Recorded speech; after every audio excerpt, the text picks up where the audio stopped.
Olá, amigos internautas, tudo bem? Em especial, um abraço à Nação Guri.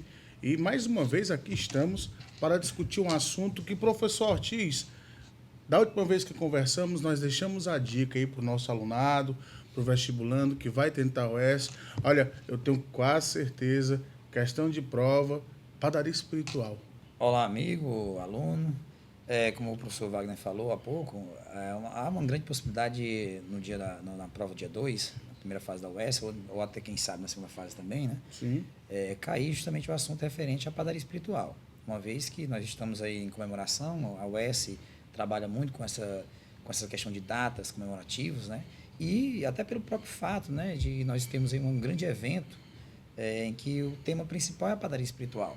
Então, há uma possibilidade, além de outros, eu diria, outras temáticas também constar na prova da primeira fase da UES, né, professor? Com certeza. E em relação à nossa aula de hoje, que é uma aula voltada para um assunto em especial, o professor Ortiz falou e falou acertadamente. Você tem que estar atento aos outros temas em enfoque, como o centenário de Luiz Gonzaga, Jorge Amado, Nelson Rodrigues, 90 anos de Semana de Arte Moderna, 90 anos de publicação de uma obra, Os Brusundangas, que apesar de ter sido escrito no século passado, apesar de, para uma sociedade moderna, seja uma obra tanto quanto antiga, ela traz assuntos pertinentes à atualidade, né, professor? Exatamente. Então, hoje nós vamos centrar a nossa aula na padaria espiritual, mas com certeza haverá momentos em que nós retomaremos esses outros assuntos que são pertinentes para que a gente possa dar um auxílio maior ao nosso querido aluno. Não é É mesmo, professor? verdade. E, professor, padaria espiritual. O que foi a padaria espiritual? O que é que o nosso aluno precisa saber? Bem, inicialmente nós temos que ter uma noção que o Ceará, a nossa província, né, ela sempre foi, historicamente, ela está muito ligada às agremiações. Né? Uhum. A primeira grande agremiação, sem dúvida nenhuma, a Academia Francesa do Ceará, né, uma agremiação que se iniciou no início do século XIX e que, historicamente, ela é vista como um momento do romantismo no Ceará, né? Que teve, logo a seguir, um primeiro momento do realismo, na literatura realista, com um clube literário, né? E no mesmo contexto, vamos dizer assim, pouco tempo depois, em 1892, é fundada a agremiação chamada Padaria Espiritual do Ceará, que teve como mentor o grande escritor Antônio Salles, né? Inclusive um dos padrinhos da Raquel de Queiroz, quando ela vai publicar o 15 em 1930, o seu retorno do Rio de Janeiro. Na época ele passou muito tempo no Rio de Janeiro. Quando ele volta, e quando ele volta, ele tem contato com esses autores novos. Um desses era a Raquel de Queiroz, que lhe passou os manuscritos do 15, ele leu e aprovou. E, como nós sabemos, a história conta, ela se tornou uma das maiores escritoras do Brasil. Né? Pois bem, a Padaria Espiritual, ela era um grupo bastante eclético, revolucionário para a época, inclusive, porque, afinal de contas, era um grupo que se notabilizou inicialmente pela primeira fase, uma fase em que nós vamos encontrar bastante a brincadeira cearense, né, vamos dizer assim, aquela pilhéria, né? Foi uma coisa bastante marcante na primeira fase da padaria espiritual. Como eu falei há pouco, Antônio Salles foi, de certa forma, o mentor, né? Ela surgiu no Café Java, ali hoje a Rua Barão do Rio Branco, né? Na época a Rua Formosa, a antiga Rua Formosa, e que o intento, de certa forma, da padaria espiritual foi em renovar as letras cearenses, não só as cearenses, né? Era em levar o pão de espírito para o povo cearense, para os literatos e para o povo em geral. Sendo que muito se fala da padaria espiritual relacionada especificamente à literatura. Na verdade, o grupo era bastante eclético, não é isso? Nós vamos encontrar músicos, artistas plásticos e, claro, o foco que era a literatura, né? Sendo que, mesmo sendo um grupo que tinha como foco a literatura, nós vamos encontrar uma diversidade também relacionada aos aspectos desses literatos. Nós vamos encontrar, por exemplo, autores realistas, naturalistas, autores parnasianos e autores simbolistas. E até autores com marcas ainda do romantismo aqui na nossa literatura. Nós podemos citar, por exemplo, o próprio organizador da Padaria Espiritual, Antônio Salles. Ele era um autor meio realista, meio naturalista, vamos dizer assim, na prosa, e na poesia um poeta parnasiano. Não é mesmo, Vale professor? lembrar aqui o que Marçal de Moisés afirmara, né? Que todo naturalista é realista, mas nem todo realista será naturalista. E Antônio Salles, ele tem um pouco do realismo, tem um pouco do naturalismo, tem um pouco do parnasianismo. E esse ecletismo nos faz muito lembrar aquela fase de transição pré-modernista, aquele período sincrético que nos leva até a Semana de Arte Moderna. Professor, nós poderíamos afirmar que a padaria espiritual ela foi precursora da Semana de Arte Moderna?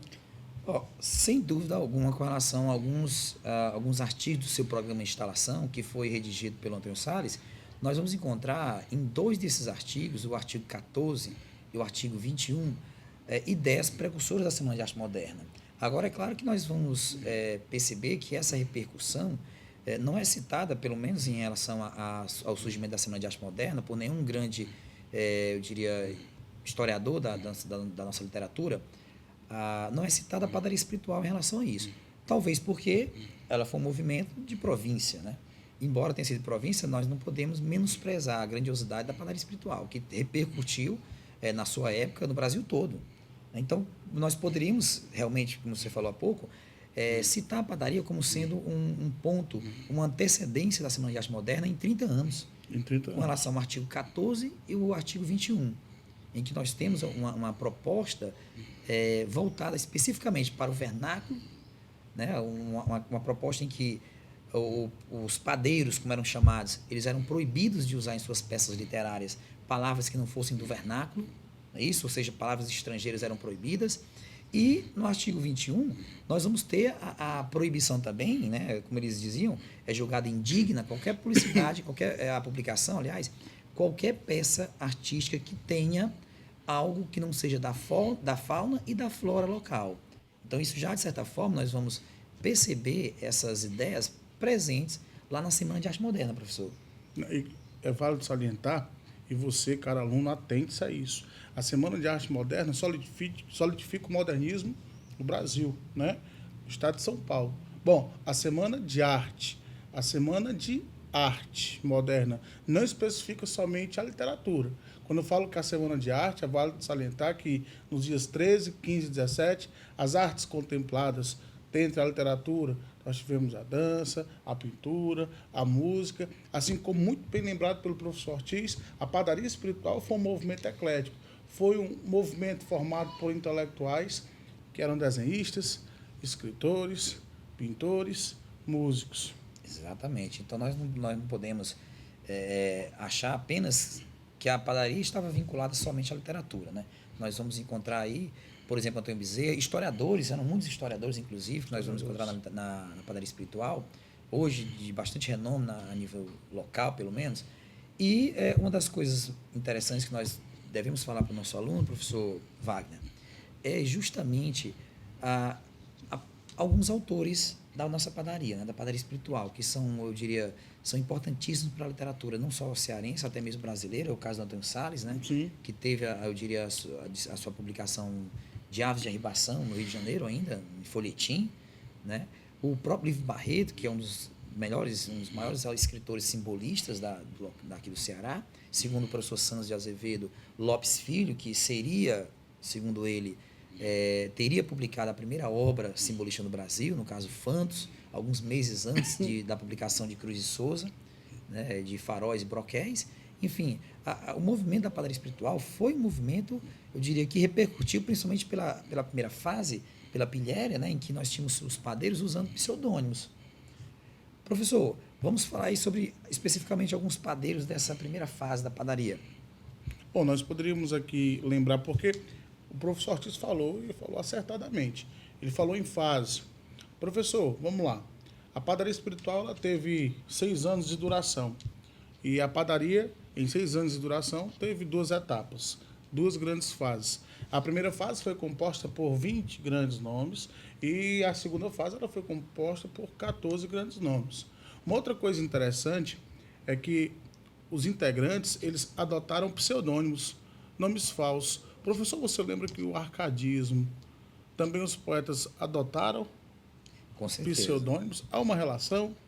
Eu diria que essa relação ela fica, eu diria, meio que distanciada, né? Pelo menos com relação à proposta do uso do pseudônimo, uma vez que a proposta do uso do pseudônimo no arcadismo era muito mais relacionada à questão do fingimento poético, já que o poeta Arcade, ele tinha uma vida bem diferente da vida poética que ele levava. Então, essa necessidade de se usar o pseudônimo estava condicionada a essa relação. Já em se tratando da padaria espiritual, o pseudônimo ele surgiu na primeira fase justamente pelo momento de pilhéria. Então, nós temos um momento em que os poetas, os escritores, os padeiros, eles tinham, inclusive, havia um padeiro chamado Olho da Providência, que era o padeiro que era responsável por analisar a sociedade cearense e divulgar, né, coisas absurdas que ocorriam na época. Então, nós temos aí um momento em que os padeiros tinham uma proposta irreverente. E a irreverência, ela, de certa forma, exigiu o uso dos pseudônimos. Exigiu, no caso, por exemplo, o Antônio Salles, que usava Moacir Jurema, uma homenagem direta a José de Alencar, né? Então, essa necessidade estava mais vinculada à questão da brincadeira cearense, né? Mais a esse aspecto do que qualquer outro aspecto. Então, até mesmo para que houvesse um certo distanciamento entre o autor e a própria publicação que se deu em seguida, o órgão divulgador da imprensa, no caso da padaria, que foi o Pão, jornal que durou esses 6 anos da padaria, né, e que hoje o aluno que quiser realmente lê-los encontrará com certeza na biblioteca da Universidade Federal do Ceará. Lá vocês encontram todas as edições do jornal. 36 edições do jornal O Pão. Né, com certeza vale a pena o aluno ir até lá, dar uma olhadinha, ler as publicações, né? Jornal de 8 páginas, né? Exatamente. É bem diferente do jornal que nós encontramos hoje. É claro, até pela própria, eu diria, pela própria parafernália da época, né? Que era bem distante do que nós temos hoje, né? É verdade. E aí, professor, deixe-me chamar a atenção do nosso alunado. Você percebeu que nós falamos em pseudônimo. Eu peço para que vocês não confundam pseudônimo com ortônimo, com heterônimo. Os representantes da padaria espiritual, eles tiveram pseudônimo, nome falso. Bom, dentre alguns nomes de primeira fase, nós podemos citar Antônio Bezerra, nós podemos citar Antônio Salles, nós podemos citar Henrique Jorge, nós podemos citar também Adolfo Caminha. E aí Adolfo Caminha, ele vai ter o seu pseudônimo chamado de Félix Guanabarino, né? E ele era o responsável pelo Olho da Providência. Ele era o Olho da Providência, né? Na padaria. Exatamente. Como há pouco bem falou, Antônio Salles, Moacir Jurema. Antônio Bezerra foi André Carnaúba. Então, nós percebemos que grandes nomes, grandes representantes aderiram aí em fase de pilhéria, ou seja, de piada, né, de brincadeira, exatamente pseudônimo. É bom nós evidenciarmos também que, embora houvesse nessa primeira fase essa ideia voltada para a brincadeira, na verdade foi muito sério, porque, afinal de contas, as publicações dos padeiros da época, elas mostravam essa inovação, na mesma proposta que foi a inovação em relação à Semana de Arte Moderna, visto que a Semana de Arte Moderna também ela teve esse enfoque no início. Né? A crítica, o Blag, como foi muito usado pelos poetas da primeira fase do modernismo, também foi usado pelos poetas da padaria. Bem, é bom lembrar, querido aluno, não esqueça o nome dos padeiros. Observe bastante o nome dos 34 padeiros que fizeram parte da padaria espiritual. Né? É sempre bom ter essa lembrança, porque, afinal de contas, podem cair questões desse tipo, em que você tenha que saber quais os principais padeiros ou quem eram os padeiros da padaria espiritual. E, por falar em padeiro, falando num dos principais, né, eu diria, se não o principal padeiro, né, já que foi o mentor da padaria espiritual. Membro fundador. E membro fundador, que, mesmo sendo membro fundador, ele só exerceu a função de padeiro-mor apenas interinamente, professor. Estou falando aí, no caso, de Antônio Salles e sua grande obra, Aves de Arribação. Aves de Arribação. E aí você pergunta, por que Antônio Salles talvez seja o maior nome? Né? Foi o membro fundador, foi o idealizador, foi aquele cara que foi o precursor do que foi a padaria espiritual. Né? Foi, de fato, o mentor. Aves de Arribação é uma obra narrada em terceira pessoa e ela se passa numa localidade chamada Ipuçaba, que é hoje Caucaia. Né? A trama gira em torno de 3 personagens, basicamente. Alípio, Florzinha, Bilinha. Florzinha é aquela típica mulher que todo homem quer para casar. O problema é Alípio querer casar, meu caro aluno. E Bilinha é aquela mulher que desperta no homem desejos pelo seu corpo, né? E aí o promotor Alípio se deixa levar. E aí as nuances desse romance, que é fantástico, que tem um teor realista, que traz à tona aí críticas a uma sociedade mesquinha, a uma sociedade pequena, que se alimenta da vida alheia. E aí nós temos traços, resquícios de uma literatura realista, de uma literatura também naturalista, quando muitas vezes é relatado o caso que o promotor tem com Bilinha, e aí a gente percebe que muitas vezes só se consuma no ato e não no sentimento.